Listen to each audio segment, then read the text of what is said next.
right, could you basically repeat your last question? Well, in terms of, What I was trying to say, so I started saying about the mechanisms, and patients are different because they have. How come some respond and some don't? Don't respond. Okay, case in point. So this is a typical patient. 80% of patients visit a doctor office because of low back pain. And the number one cause of degenerative disc disease. So this is a 51-year-old male, and his L5-S1 has stage 4 degenerative disc. It's collapsed.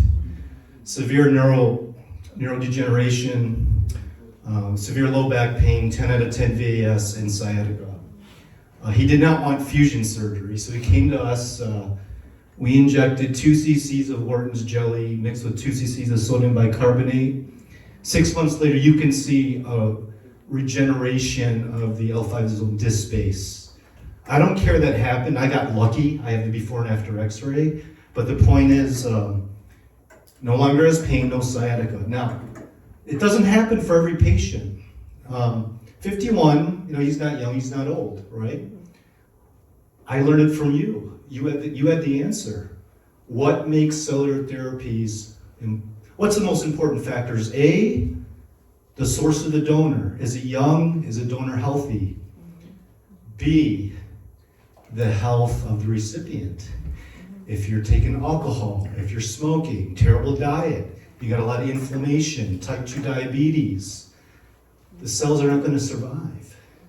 If you have a healthy diet, you have good lipid levels, you exercise, you take supplements, peptides, BPC 157, you can get results like this. So it's the source, the health of the donor of the cells, and if it's autologous, how healthy are you? If it's allogeneic, how healthy was the mother who gave birth to that umbilical cord? And then B, how healthy is the recipient? Even Xerxes said diabetics don't do well because of systemic inflammation. Stem cells, exosomes, they're like the Navy SEALs. If you put them in a hostile environment, yeah, they're going to kill the bad guy, but they get killed. You give them air support, A1C gunships, they're going to pick up the Navy SEALs and bring them home. So how can you make your cellular therapy work? Well, you can't just inject the cells and pray, all right? So we make them eat an anti-inflammatory diet, happens to be ketogenic, no wheat, sourdough bread's okay. Peptide therapy, BPC 157's the Wolverine peptide. It helps regenerate the tissue. TB 500, anti-inflammatory. Alkaline water, your body, the cells thrive in an alkaline state. Talk to any farmer. Vegetation, fruits grow better in an alkaline state. Cancer cannot survive in an alkaline state. We also clean the blood before we put the exosomes and stem cells in. We do EBU. Who knows EBU?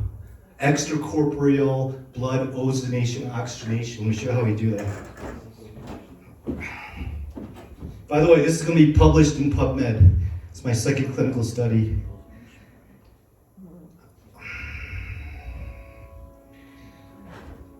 So the number one cause of death in the US is heart attack and stroke. Essentially, if you don't change the oil in your car, your engine's going to fail because the oil gets thick and clumped up. Well, what happens to your heart if you don't clean the blood out? The plaque builds up, ApoB lipids build up, you get high blood pressure, and then you get hemorrhagic strokes, or you get a heart attack. Well, that could all be prevented by cleaning the plaque out of your blood through the EBU therapy. Typically, arterial blood is dark, but when we oxygenate it with the ozone and thin it out, it actually gets all the plaque out. Inflammatory proteins, 1 per se, beta-2 microglobulins that cause cancer.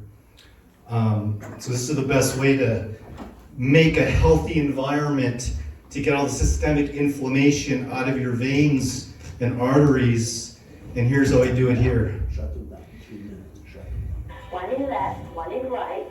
The blood is pumped out from one arm, goes through a circuit, through a filtration system, like a dialysis, which gets rid of the fat-soluble molecules, the proteins, everything that are abnormal, like dead cells, like pesticides and herbicides, like viruses and bacteria that are bound to protein molecules. It filters that all out, then gets oxygenated with ozone, goes to light therapy, UV lights, and red light, and blue light, which all have different benefits. Once that filtration is done, it takes about 45 minutes. You will see that on one arm, that blood is being pumped out. It's darker blood.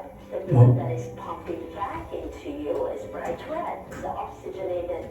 So there you go. You have to make a healthy environment for the host, the recipient, to ensure your Navy SEAL stem cells and exosomes survive and thrive. Okay, thank you.